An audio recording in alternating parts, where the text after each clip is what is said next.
So next we have a contributed talk by Anouk Van Maris, Virginia, Louis Garate, Linda Sumpter, Praveen Kumar, Chris Harper, and Praminda Calabsoli, titled The Case for an Intervention Scale to Design the Balance of Authority for Robotic Assistance. So Anouk, you're up next. Thank you, Naveen. You can Uh, start sharing. Let me see.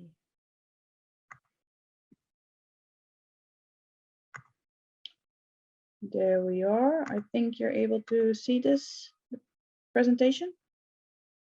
Yes, we can see this. Okay. Yeah, so hi everyone. My name is Anouk and I'm a research fellow in responsible robotics at the University of the West of England, which is based in Bristol in the UK.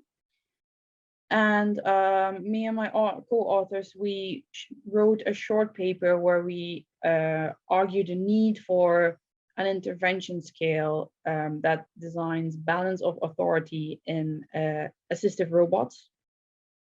And I will explain in this presentation why we think that is so important. But first of all, let me give you a very quick overview of who we are and how we came together. All my co-authors and I were all researchers at the University of the West of England. And most of us are also affiliated with the Bristol Robotics Lab. And at the university, we're part of this research group called REACH, which is Robotics Engineering and Computing for Healthcare.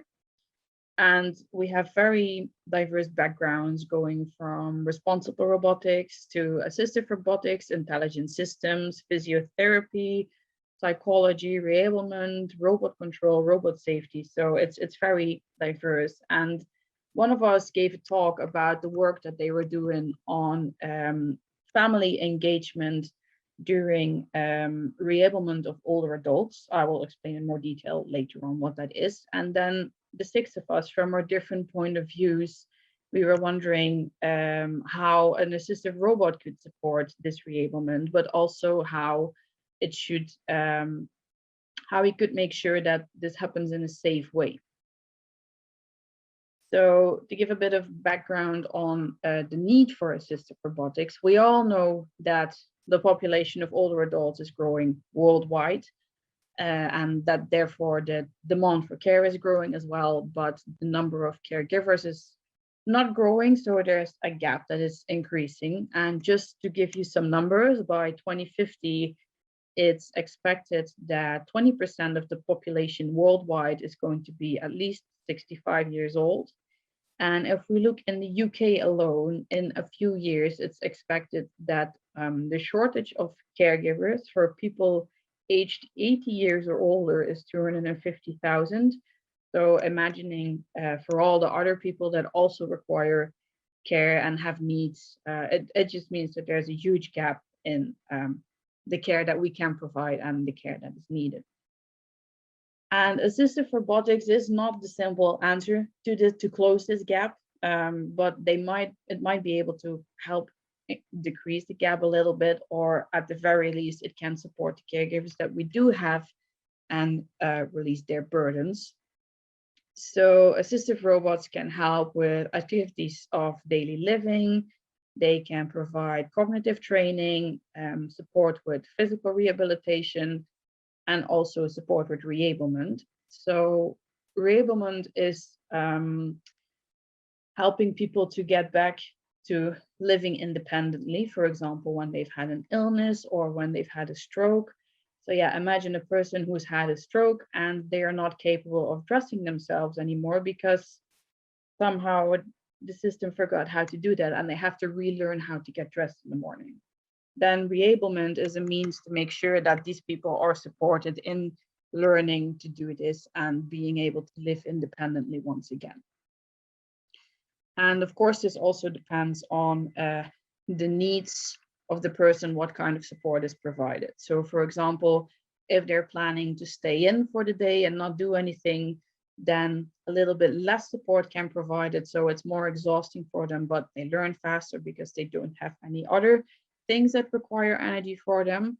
or if they need to get dressed to go out, to go shopping or something like that, then they may need more support in the morning because they need energy for other activities later on and cannot put all the energy in or need to get dressed again. And yeah, these are all things where assistive robotics can be beneficial. However, especially for the last two, physical rehabilitation and reablement, the support provided should become less and less over time because the person should become more and more independent. So at one point, there may be the case where the robot, according to its program, suggests that the person should do something, but the person feels like they actually really want the support at that day. So where is the balance of authority then? How is decided what the next step is going to be? That is what we are interested in and what we want to identify. And we call this balance of authority. And this is, of course, very much dependent on the context. So, for example, as I mentioned before, the goal of the user should be considered. So, do they have any other plans later in the day? Is this the only big thing that they are doing for the day? So, can they be a little bit more challenged? And of course, this needs to be updated on a daily basis. And the support can be either physical, mental, emotional, or a combination of them. So, for example, if a person did extra work the day before, then the robot should realize that the next day they might still be tired from that and they have to take it a bit easier and provide a bit more support. And that should all be arranged within this balance of authority design. And therefore, we argue that we need an intervention scale that can inform this design and make sure that it is consistent for all the different cases. So what we have done, what we are doing is we are identifying several use cases where this balance of authority would apply. And we are doing that by looking at experiences from physiotherapists. At this point, we've had it so far. We want to update these use cases based on experiences from caregivers, from end users, from family members who may be involved as well, and come up with these use cases that can really inform what this intervention scale can look like in the end. And we also want to look at, well, related works, of course, because within robotics, not so much, but in physiotherapy and all that, there is a rehabilitation complexity scale that identifies how much support a person might need, how much care they might need. So these are definitely scales that we will take into account for the development of this scale as well as the input from many other people. And yeah, so we want to interview physiotherapists, all the people involved again, to ask them when they would provide more support, when they would provide less support, when do you take that additional step, when do you encourage them a bit more, and see how we can translate that in this scale to be fit for human robot interactions. And also, of course, we're going to look at ethical concerns and also safety regulations, because human robot interactions are not the same as human human interactions at all. And it might definitely be the case where robots are not accepted in the same way that a comment from a physiotherapist would be. So, for example, imagine the physiotherapist saying, "Oh, take 10 more steps. Imagine how proud your wife would be or how proud your kids would be with your progress."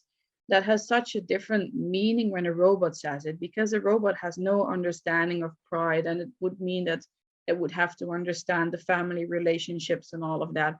And it just is very different from human interactions, and therefore people's responses might also be very different, or they might just not take it seriously, or they might not accept the robot and therefore not do it, or if they feel that they are pushed by the robot too much, then they might not trust it anymore, and once again the progress would be mitigated, not mitigated, but yeah. And therefore these are all ethical concerns that we plan to consider for the development of this intervention scale. And of course, we will also take into account safety regulations. Some colleagues of who have also co-authored this work have this first publication on standards and regulations for physically assistive robots, and we will use that work to see how we can make sure that the intervention scale considers the safety of the people. So for example, when they are encouraged to take a few more steps, do a little bit more, how can we make sure that this happens in a safe way anyway? I think I'm the opposite of Sarah today. I thought it was going to last longer, but I'm already through the presentation. Yeah, if you have any questions, feel free to ask them now or contact me at any point. Yeah, we're currently working on, we're at the start of developing this skill, but we're really excited about it because we think it is a very important thing that might also be applicable to other situations at a later point. And yeah, stay tuned for more later. Thank you. Thank you, Thank Anouk. you, Anouk. Okay, we both have. Go ahead, Sarah. I ask after you. Okay, I just wanted to thank you, Anouk, and especially thank you for finishing earlier and making up time that I really, so I'll hand over to Isabel for her question now. Okay, Anouk, a very interesting presentation. Thank you. Just wanted to ask you a question. What do you mean? How do you define in this context authority? In your presentation, you speak about the human authority, and then you speak about human robot authority, and how authority has to be considered in human robot interaction. I would like you to address this authority concept from your perspective, please. Okay, so what we mean with the authority is how is the action that is going to be taken decided. So for example, there might be the case, imagine rehabilitation and you have to do 10 knee exercises, and after number 6 the user is not feeling it, but at the same time following the physiotherapy training session that the robot has set up, that has maybe been inputted by a physiotherapist in advance or something, the person should be able to do at least 8. Where does the authority then fall to decide whether we're going to stick with only the 6 that the person has done, or whether the robot is really going to try to encourage the person to do at least 2 more? So the authority is the sense like where does the decision fall? Do we go with the system or do we go with what the person is feeling at that point? Because it also really depends on people's personality, whether they need that push, whether they need to be encouraged, or whether they are like, I'm done and it's done and you really should not push them any further. Okay, I asked the question because I think authority should be an avoided concept. Not just in terms of human-robot relations, but also in terms of human-human interaction in healthcare.